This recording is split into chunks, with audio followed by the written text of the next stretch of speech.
Whew. Wow. Okay. Seems I'm live. It's the Nazarite rigging you, Hebrew lore from days of yore. So, it's been a week and a couple of days since I had COVID. This irritating little cough is just holding on there. So, nothing else, but just this cough. I need to change a bit of my routine and drink more tea and really, really attack it. I hope. So, excuse the coughing. So, two people are here. Hey, Robert is here. The fool has said in his heart, there is no God. Melech Solomon. Yeah, Melech Shlomo. I'm so sorry. I might cut this very, very short if I can't get any control over my coughs. But I do want to talk a little bit about the experience I had last Sunday going on someone else's channel on a talk show where you call in called the Atheist Line. It's here in Israel. And they basically, they get into debates, but the premise of the channel is speaking with believers and non-believers about the existence of God and reasons of, for faith and and belief in God. Now, I did have a few points written out. But first of all, let me just say, as those of you who might follow the channel know, I'm not a person of debates. I leave the debates to other people. I don't make arguments, trying to convince anyone, and I don't. And if asked, I'll try and answer a question and address a question in the best possible way, of course. But I'm not part of the debate culture, I suppose, because I don't think I'm right. I think I'm just doing what's right for me. And that's a huge difference. So let's see. I do have a couple of things written down here. So it started off with them and I, because I wanted to talk, or rather, I thought that they would want, based on different things that I saw, to discuss the Nazarite vow, which they didn't. They said, look, before we get into the Nazarite vow, we can do that another time. But why don't you tell us if you believe in God and why is it you believe in God? Now, again, those of you who follow the channel and might know my deal, or some of it, I don't know God. All I know is how God reveals himself to me. And so when I told them that, it sounds very amorphous, and it is actually very amorphous because I cannot know God. All I know are revelations of the Most High, right? God through filters, let's say, filtered images, visions, nature, Torah, whatever the case may be. It's not the actual, I cannot perceive the actual God, as it were. And if I can perceive it, if I can behold it, if I can with some, one of my senses or whatever, if I can conceptualize it, it already is not God by definition, by my definition of what I would consider to be God. It's something that is above knowledge, and I mean that in the deepest sense, I suppose, as one can. So someone in the chat there at the time said, hey, this guy he either has no opinion or he's really, really good at weaving around and bobbing, right? And avoiding the difficult questions. And there probably is something to that. Because at some point they're talking to me about God um, and about if the Sanhedrin would be around. And I said, well, look, that already involves having smicha, right? The laying of the hands, which started with Moses and Joshua. Until the times of the Second Temple, it was still in effect until the Romans killed Rabbi Yehuda ben Bava. That's according to tradition, where from master to apprentice, there was the laying of the hands, not like the Sith, right? It's not the rule of two or anything. There were many masters and many apprentices. And if that were the case, if we would have a Sanhedrin, that already means a whole other mindset. And he said, okay, so how can it be that on the one hand you say God is this amorphous thing that you could not possibly know, and on the other hand, you sort of follow rules which are really specific, really micro? How do you reconcile that? Aren't you grabbing the stick at both ends, right? That's what they were basically asking me there. And I said, yes. By the way, excuse the mess. My woman folded laundry and I'm supposed to put it away, and I didn't because I wanted to do this because I think that it's getting late here already, and if I wasn't going to do it right now, even with the mess in the background, I wouldn't have done it at all. And I really did want to go live once again after like a week or so of not going live like properly. And this isn't proper either with all the coughing. But here, I'll spare you that sight. No, that's not that good either. All right, we'll stay here. The room is such a mess, but God bless this mess. So, right, am I grabbing the stick at both ends? Yes, I am. On the one hand, I say that I don't know God. And on the other hand, I say I'd like to follow these very, very specific rules. The fact that I pick and choose and cherry pick from what I want, from anything and everything and whatever, and make no apologies, that's they said it doesn't really align with the fact that I don't know God, and which is how they segued into what I'm going to say now. The next bullet point, which is what they said was, they said, would you agree that we need more people who know what they're doing than people who don't know what they're doing? Would you agree, they asked me, that we need to know more, and we need to know more than we don't know. And so I gave them the whole, okay, there's what I think I know, there's what I know that I don't know yet, and then there's what I don't know that I don't know, meaning it's not even in the sphere of my perception, right? It's like this, again, amorphous thing which is outside of my perception. And they said, yes, but the way to get to the things you don't know that you don't know is through using that which you do know, which is why it's paramount. Knowledge is power, right? And knowledge in this case is paramount. They said we want people to know more and be more certain of things, because that is how people can conduct their lives in the best possible way, when they have the know-how of how to navigate this world, how to deal with it, and that means getting to know it, right? That's what they were telling me, which I completely agreed with. So they said the Torah may act as, some people say, as this ancient guideline, or some would say, again, very specific, but let's even say it's just guidelines, right? The natural rules of the people at the time, this ancient people, right? The rules of conduct, right? Knowing right from wrong, really, without the question of belief that maybe it is, really getting down to the bottom of things and knowing them to the degree that one can, and that is a limited degree, right? If we're discounting sort of absolute truth that we can hold, I don't know, I'm not getting into that right now. But they said that knowing right from wrong, knowing what is from what isn't, is paramount, because knowing right from wrong and knowing what is from isn't will, and focusing there and gathering more of that knowledge and gaining more certainties, that will orient the individual regardless of the Torah. So you could say, he tells me that the Torah is an ancient sort of code of conduct and being, but until you give me proof that that is actually beneficial today, tomorrow, whatever the case may be, right, down the line for the people, then it's difficult for them to accept. Now, I wasn't there to convince anyone, and I wasn't there to try and, reel them in to see my point of view. We were just talking, and I'm very glad that we were talking. And they did ask some difficult questions, because there are many things that I say I don't know. And they were very clear. They were like, if you don't know, why do you follow? You ought to be following that which you know, because that which you don't know is a lot more, and following that is it becomes very, very vague, too vague. Whereas when you go with things which are certainties, to the degree, again, that human beings can be certain of stuff, and that's debatable, but he gave the example of no, I'm not going to give that example, but knowing right from wrong, what is from isn't, is paramount, and that can be carried out, right? That knowledge can be attained through using that which we do know. So we better make sure what it is and what isn't with what we can. And I understand that. I know what he means. And in that sense, I do fall short of this, let's say, atheistic ideal. Now, they were speaking a lot about logic, and they were speaking about different laws of logic, right? The different rules, which I'm not versed in. I tend to agree with them, but again, while simultaneously holding on to the idea, belief, and conduct, which is that I don't know God.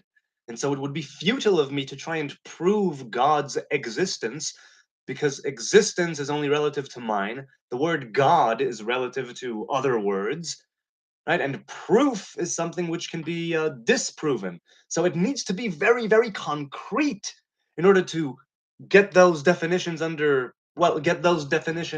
those words defined in a way that we both can agree, and then prove something out of it. I can't do that. Maybe others can. I cannot do that. And I would not claim to be able to do that. Which brings us again to that idea of a leap of faith. And we discussed faith a little bit there. And the idea of circumcision raised its head. Now, with circumcision, I take some issue. On the one hand, I do understand that it's a sacred covenant in the flesh. I'm glad I have it. I didn't, my kids are circumcised. But it really is blind faith. There are different people who say it's more hygienic, that it's more beneficial. Others say that, like the Rambam, Maimonides, that it was put there in place in order to weaken the sexual drive or urge, libido, whatever word he used there. I think he used the word urge, sexual urge. So what about circumcision? And I tell them, look, when it comes to circumcision, it really is something which in itself symbolizes that doing things which you don't absolutely know, but taking that leap of faith, because it's supposed to, whoops, is that okay? Because it's something which we do to a helpless 8-day-old male human baby. The organism, right? The human being is complete, and we take some off of it. No matter how you twist it and justify it and give me whatever verses and examples and reasons, or some would say excuses, throughout the entire Tanakh and the oral Torah and Kabbalah, I can understand all that with my mind, so to speak, right? I can understand that there are reasons, or some would call them excuses. It's still something for me that I'm glad I did. It symbolizes that which is above my knowledge. It symbolizes that, right, the covenant in the flesh, which I also feel has a lot to do with the Nazarite's hair, right? Something that's in part of your body, something that's organic. But in this case, it's not letting it grow uninhibited. In this case, it's taking a healthy living organism and cutting out a part of it for no necessary, let's say, medical reason. It's a religious thing. It's a ritual thing. It's an ancient tradition thing, and some would say that it is beneficial. Again, there are different opinions here and there on why circumcision is a good thing. But he told me, and what about female circumcision? There are people who, as a religious thing, a spiritual thing, they perform female circumcision and they remove the clitoris in what I consider to be a horrendous thing. Again, simultaneously understanding that others see male circumcision as a horrendous thing. I get it. And so they sort of pinned me to a corner, and it was a corner which I was ready for, in the sense of not that I had an answer, but that I said, this is where I'm sort of caught. And I owned up to it, and I said, I can't give you the precise true knowledge, right, that I absolutely know that God commanded this, right, of Abraham. I believe it's what it says in the Torah, and I believe it has all the reasons, and I believe that. But seeing as how I believe that the Torah can technically be just a collection of stories from which we need to learn, taking that sort of more what's the word I'm looking for? Not intellectual. Anyway, taking that idea of the Torah, from that idea to cutting the living flesh of an 8-day-old baby, he said the line that you're drawing there, right, between them, is not very strong. You need to know, he told me. So he said that they said they'd want me to call back in a week or two after I'm walking around with this a little bit. Because even though I know what the Torah says, and I know the different reasons, again, spiritually speaking, let's say, maybe even some physical reasons why circumcision is good, because some are the purporters, if that's the word, of that opinion, and they support it. But why do that to kids when I don't know for 100% that it can help? Why am I taking that, let's say, chance of hurting a living, healthy individual in the name of something which I claim I don't even know? Right? Now, I understand what they're talking about. And they said about female circumcision, there are other religions and people around the world who, because of their religion and their rituals, they perform this act. Don't you think that if you're going to do that to another individual, you need to know why you're doing it? You need to absolutely be 100% sure that there is a God. It was commanded. Now, me actually carrying it out is sort of, in a big way, owning up to that and agreeing that there is a God, even if I can't define, right? There is a God, there is a Torah, there was an Abraham, he was circumcised, we all get circumcised afterwards, those who are. On the other hand, you have, as a quick aside, you have the people who walked in the desert, right, for 38 years or 40 years, who were not circumcised. Those who were born, I'm saying, in the desert, who were not circumcised. Joshua, when they arrive at the Gilgal and they cross the Jordan, he circumcises them there, if I'm not mistaken. And he says, "Today I have removed the what would it be? The shame, I suppose, of Egypt from you." It had something to do with removing the last vestiges of Egyptian. What would be the word? I don't know what the word would be. Again, me being tired. But the last vestiges, let's say, of Egypt were removed when Joshua circumcised the children of Israel. For all that time, many, many, many, many years, there were those who walked around with an uncircumcised penis. It did not stop them from being the children of Israel in the desert, getting the manna, seeing that the rituals in the tabernacle were carried out. The Levites, the priests, the children of Israel, each with their respective thing, and God was with them, and the clouds of glory, and the pillar of smoke and fire, all of that was still there. All of it, if we go by the Torah. And so it's not that I consider circumcision to be the end all be all of the Hebrew faith. You are a Hebrew man, even if you're not circumcised.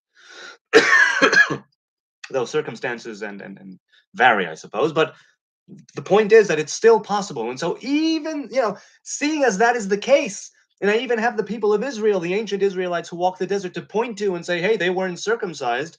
So why should I do this unless I know for sure? I said, that's where you caught me. And I gave the classic example, which I give when I'm usually pinned to some corner. And it hasn't been done much because I haven't debated people. Not because I think I'm right about everything, as I said. And so I gave, pardon me, I gave the example of the book The Kuzari by Rabbi Yehuda Halevi. And it's framed as a dialogue between the king of the Kuzar and a Hebrew sage, right? A Jewish sage. And he asks the sage at one point, you keep going on about the land of Israel and its properties and its qualities, and that we should all be there as Jews. We, not them, not yet. They did turn to Judaism later in the book and in actual life, but that's a different story altogether. What I'm saying is that at some point in the book, in the dialogue, the king turns to the sage and goes, wait. By that rationale and everything that we've been discussing, why are you here in Kuzar? Why are you not in the land of Israel? Isn't being in the land a huge part of your faith? Why aren't you there now? And the sage, the Jewish sage says, yes, you caught me. This is something that I'm doing which is not right. Or rather, this is something that I'm doing where I know I'm not following the Torah as I'm supposed to because of XYZ, right? There's, again, some say reasons, some say excuses, but he tells them, you caught me, you got me. And when it came to this thing with the circumcision, it's like, no, I don't know it for a fact. I'm taking an 8-day-old baby and cutting off a part of its body. That sounds awful and terrible, right? And it takes religion to do horrendous things and feel righteous, right? As people say, I know it from Christopher Hitchens, and others have said it before him. Somebody said they said in the Atheist Line that it was a Feynman, Robert Feynman, something like that. Though I heard it from Christopher Hitchens. And so it takes religion to do truly horrendous things and feel righteous. And do I want to take that risk? They asked me. Do you want to take the risk of doing things when you don't know 100%? Because you may be causing a lot of harm, a lot of misery, a lot of a lot of woe. You want to be absolutely sure. And as we know, religion can bring a lot of grief into the world and has. So it's like, and I'm saying religion, right? But it comes back in the dialogue that I had with them to belief in God and that which and why we believe, those who do believe. And they said even after all of the even after everything I said there, that's something that I did leave. I left the conversation there, and I'm still going to be thinking about this. Now, if I have another son, should God send another son my way and I merit it, I will want to circumcise him as well. but I do believe what they said, that we need people who know more about. We need people who know more, and we don't need people who know less. Right? We want people to know more than they don't know. We want people to know how to live in the world, and that means getting to know the world, and that means investigating, and that means getting down to the bottom of things. And I have not gotten to the bottom of the physical circumcision, let's say. Even if I did get to the bottom and am satisfied, right, with the answers for many different mysteries, let's say, questions I posed, and things I wanted to address, and that I have gotten sufficient answers. And even if, right, my belief in, let's say, God is is intact, I still think that I do need to know more about the real world and see how things are for real. Now, this is a dangerous thing to say, because what do I know? And that's precisely the point. And I agree with them. It's better to know than to not know. But on the other hand, I also go a step either back or further, depends who you ask, and say, and I also know that there will be things that I don't know, plain and simple. So they were like, okay, there are things you don't know. If there are many things you don't know, including the thing, right, God, where do you get that specificity? Where do you get to the commandments? Where do you get to the way that you live your life? Now, this was difficult, sort of, at the time. It was difficult to articulate. Um, and part of it, I'm sure, has to do with growing up religious Orthodox in Israel. Without a doubt, it affected me in a very deep way. And some things, as I've said before, there are certain aspects of organized religion that I'm trying to shed. And not just, again, to shed the yoke of my responsibility and my duties as a Hebrew man, but just because I know that it's, well, no. Yeah, I don't know. I'm feeling a great dissonance sometimes, or more, much more before I stepped back from halacha. I'm rambling a little bit. I think I'm gonna stop. It's been 22 minutes. I don't know. We're gonna go to the chat, see if there's anything in the chat. Okay. Shalom, shalom, says Oregon Freebird.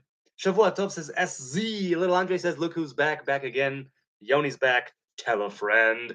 I just told a friend, Robert. He says, shalom, Karen, shalom, Robert. Indeed, shalom to you all who are here, who left, who are still here. Robert says, shalom. Little Andre says to SZ, shalom. Everyone cherry picks. Anyone who says otherwise is ignorant or lying. There's no perfect way to be a yid. Learning more is always good, but it's also okay to meet people where they're at. Yeah, I concur. I really do. Little Andre says, I've heard people, a Messianic in particular, I think it was, who said that they feel like Jews are atheists because they believe Elohim is invisible. Something like that. Okay. Yeah, I don't know if everybody cherry picks. I think that halacha, that is, and the different people who rule on halacha make it very clear that you always choose, right? You need to make for yourself a rabbi, as it says in Pirkei Avot, in the Ethics of Our Fathers. There's always there's always the multiplicity the multiplicity of beliefs and of halachas, and so yeah, even those who say they don't cherry pick will probably cherry pick on some level, though it's not cherry picking. It's not to pick a cherry; it's to pick the orchard, something like that, right? One over the other, and then going all in on that, something like that. I don't know if I'm making sense. Sant Pao says, so you agree with female mutilation too? Just a leap of faith? See, that's what they asked. So no, I don't agree with female mutilation. I think that removing the clitoris is a terrible, terrible thing. On the other hand, I understand it's not hypocrisy exactly, or maybe it is, that I say on the one hand that's horrendous, and on the other hand, yeah, what I did is absolutely fine. It's like, really? Just because I have faith? They also have faith. They believe that removing the clitoris is a rite, right, or rite, that the females are supposed to undergo. And I did the exact same thing with my kids, with the rite of Abraham, right, the covenant of Abraham. So how can I truly say, no, no, no, that's I wouldn't do that. But I'll do this, and both of them are about faith. So I don't agree with female mutilation, because removing the clitoris, and again, a quick aside, that is an organ which was created explicitly, specifically, entirely for pleasure. Entirely. It serves no other function, as far as I know, than to be pleasured. And it's it's different, the function that it plays in arousal and all that, it's so important. So important. A lot more than the foreskin, in my opinion, but I don't know. I never had a foreskin, or I had it for like a month. I was a premature baby. I didn't do it at 8 days. So no, I don't agree with female mutilation. But how can I say that and still agree with male mutilation? Even if I call it a covenant of Abraham, it's still the same sort of thing. Sort of. Let's put it that way. Essie says FGU is usually done with evil intent. Female. I'm guessing that's what that is. With evil intent to stop them from having sexual pleasure. There's a difference. I agree there's a difference, but on some level, there's barely any difference. That's their faith, this is my faith. That's a lady, this is a dude. That's their clitoris, this is the foreskin. It's like, it's part of the healthy living organism that has to do with the sexual organ. There's no escaping that. I'm not trying to escape that. So what is it that I'm really saying when I say, I did this, but I would not do that? What leg do I have to stand on? That's what they're right. Other than tradition, other than God commands us to, how do I know? Now again, this is where faith comes in a big way. I know there are things I will not know. Circumcision is precisely that, something like that, right? Robert says, faith is being sure of what we hope for the evidence of things unseen. That's a beautiful way of putting it. Faith is being sure of what we hope for, the evidence of things unseen. Right? So, and then they would come and say, if it's things unseen and it's not certain, best to go with what is certain. And this is, ironically, a halachic rule, or at least in many cases it's a rule. It's bari v'shema, bari adif, which means if it's a certainty or a maybe, certainty is better. That's what that means. Bari v'shema, bari adif. It's better to go with what you know for sure than what you don't know for sure. And that, I think, psychologically really does fit the bill. It's... Okay, let's continue in the chat. Robert, that's deep, says little Andre, and he continues and says, I agree, it is a lovely way of putting it. I confess myself, circumcision is a trick issue. Yeah, it really, really is. On the other hand, now look, they asked me, or someone asked me in the Facebook group later, I also joined that channel's Facebook group, again in Hebrew, and they asked me, what about your kids? What if your kids don't circumcise their kids? I say, they are my kids, but once they leave the house, they are free. I can give them advice. I could give them counsel. Hopefully, it will be called for, and not just me talking out of my ass. But I told them, I'll give them all that I know, all that I feel, my experiences, any teachings or insights I may have. But the choice is theirs, absolutely theirs. And I wouldn't be angry at them. I would completely understand why people would not want to cut off part of a healthy little baby boy. Unless, well, let's put it this way. No, let's not put it anyway. That's what I have to say. Yeah, it is a tricky issue. Robert says, in New Testament, you have to be spiritually right, the foreskin, spiritually circumcising the foreskin of the heart, right?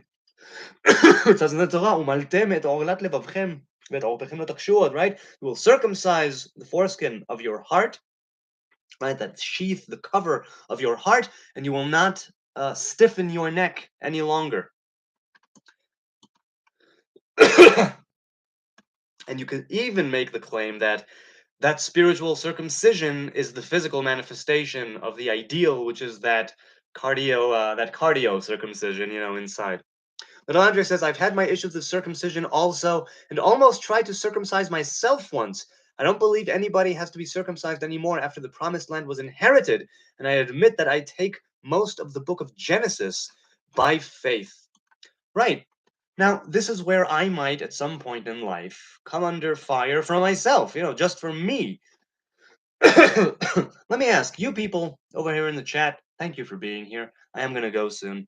My voice is given out, and this cough, and it's been a half hour. Um, First of all, where do you see other tricky issues? Are there tricky issues for you in the way that that you lead your life, where you rely more on faith than things that you know? And if that is the case, are you striving to know more and to gain more knowledge? And how do you feel about that? The things that we don't know thing. So, okay, to take the book on faith,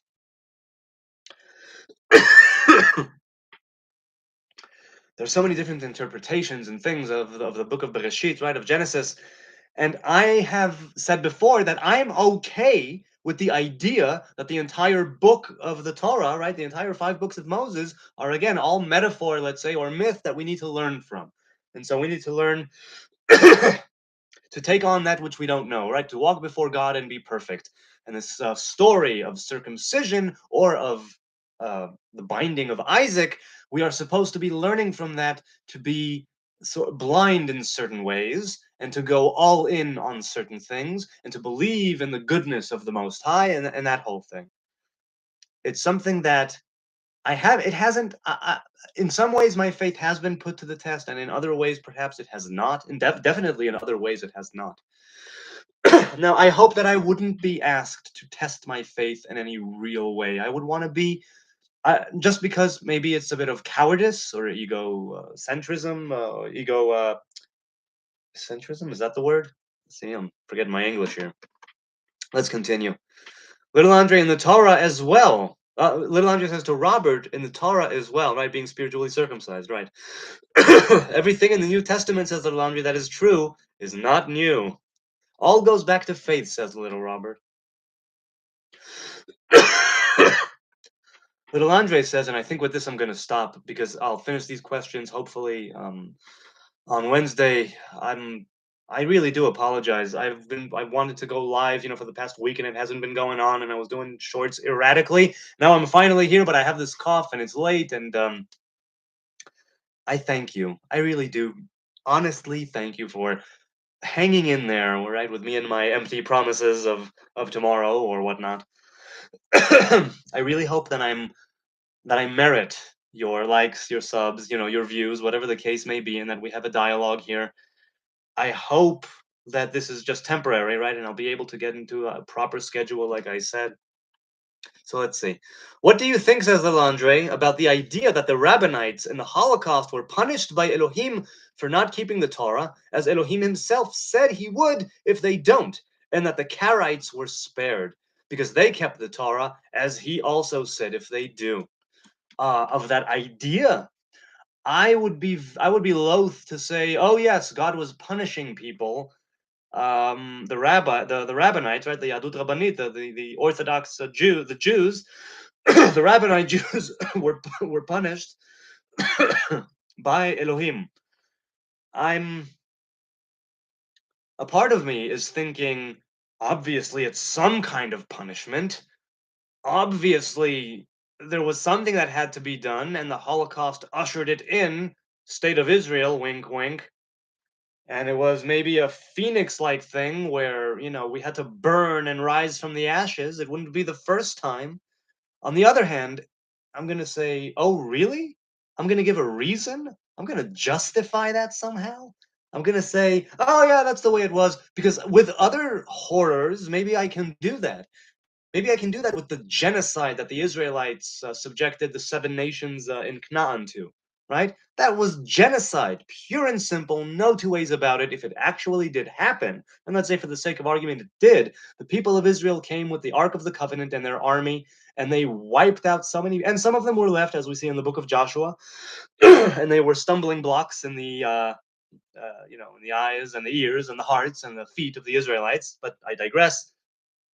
Even if back then I can sort of say, yeah, that was the nature of the time, and that's what it was, and that's how it was done, and the people of Israel were like any other people, and that was a punishment, as it says in the Torah, right? As God tells Abraham in the covenant between the parts, he says that third or fourth generation will come back here because the sinful ways of the Amorites have not yet come to fullness, right? It hasn't come to fruition. and God didn't want to jump the gun on killing off those people who did not merit the land of Canaan, of Israel. I can't hide behind anything here. This was right. This was the 1930s and half of the 1940s, right? Until the war was over. Millions and millions, countless almost, right? If you because I can't perceive 100 and something million in my mind, not really. Dead. Hiroshima, Nagasaki, a whole world at war, different theaters, and I'm gonna say, yes, it was God punishing, the Rabbinites. It was God punishing the human race with another war. It's like I don't know. A part of me says, yeah, basically, it makes sense. The Torah says if you don't keep it, you're going to get walloped in order to be oriented properly. Get back in line, get back in shape, do your duty, keep your covenant, keep the Torah, perform the commandments, and you will prosper and you will live and you will grow wise and old underneath your fig trees, singing songs and, walking with God as a nation, being a light unto the other nations, culminating right in that Edenic ideal, right, and that tree of life, that whole ba ba ba ba ba ba ba ba. And on the other hand, I have gas chambers and pregnant women being shot in the back of the neck. And I go, how can I even open up my mouth and say this wasn't thousands of years ago, this was now? So I'm loath to say that I would agree with such an idea, even if a part of me says, well, the Torah says, saying no, it's still too soon. It's still too, all of the horrors that are ongoing now. I can't say with any kind of certainty that God is punishing X, Y, or Z. That would be so presumptuous of me, for me personally. Others who want to claim God is punishing X, Y, and Z for X, Y, or Z, for whatever reasons, good for them.